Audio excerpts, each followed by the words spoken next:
Voilà, nous sommes mardi 7 juillet 2020 et c'est toujours la classe de 5e où nous allons passer aujourd'hui la leçon de sciences botaniques. La matière, c'est la fleur. Lorsqu'on voit des fleurs sur une plante, on se dit déjà que non, la plante est à maturité. Effectivement, on s'entend avoir des fruits. C'est pourquoi on dit que c'est l'ensemble de tous les organes qui produisent les fruits. On distingue en principe deux types de fleurs. Il y a les fleurs complètes et les fleurs incomplètes. Parlons de fleurs complètes. En voyant le dessin et ce qui est à côté, on se dit une fleur complète a les parties suivantes. On parle du calice qui est formé de sépales. Le calice, c'est ce qui est là-bas.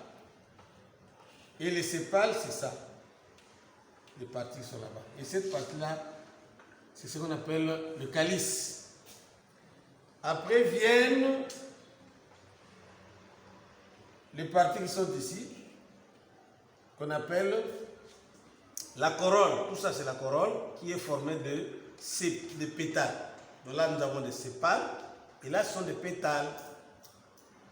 Et à l'intérieur, nous avons des tiges qui vont de bas en haut, terminées par de ronds, qu'on appelle les étamines. Ces étamines sont terminées par des anthères. Et sur ces anthères-là, nous avons des points jaunes en principe, qu'on appelle le pollen. Et au milieu de la fleur, nous avons cette partie-là qui enfle en bas et qui monte par cette pointe-là. Là aussi, il y a le pollen. Et en bas, ici, se trouve l'anthère. Et dans cette anthère-là, nous avons l'ovaire qui est ici en bas. Et dans l'ovaire, il y a des ovules. Donc, lorsqu'il y a la pénétration de pollen dans les pistils, au bout du compte, ça va former un fruit là-bas et ça va sortir. Là sont les parties d'une fleur complète.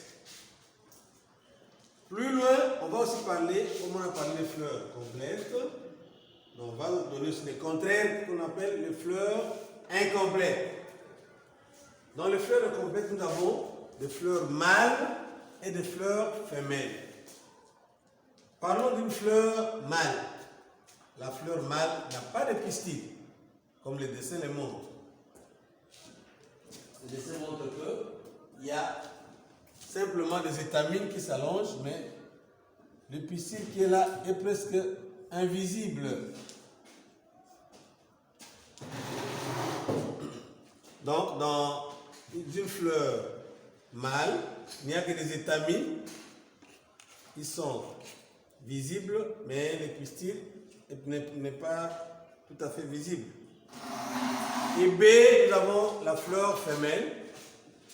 Elle n'a pas d'étamine, comme on le voit ici. Il n'y a que le pistil qui s'allonge ici, qui est un peu plus bas, et qui est terminé par des stigmates, comme on l'a vu ici. En bas se trouve l'ovaire. Mais ces deux types de fleurs ne peuvent pas être facilement fécondées pour donner des fruits, parce qu'il y a des particules qui manquent. Nous avons une note à bien qui dit, lorsqu'il y a fécondation, ça signifie les pollens, la poudre jaune là, entre dans l'ovaire par les pistils. Donc le pistil qui est l'organe femelle d'une plante. Et lorsque cet ovaire là est fécondé, il se transforme en fruit. Voilà le petit détail que nous avions sur la fleur. Donc quand il y a une fleur qui sort, ou quand il y a des fleurs qui sortent sur une plante, on s'attend déjà à avoir des fruits. Merci.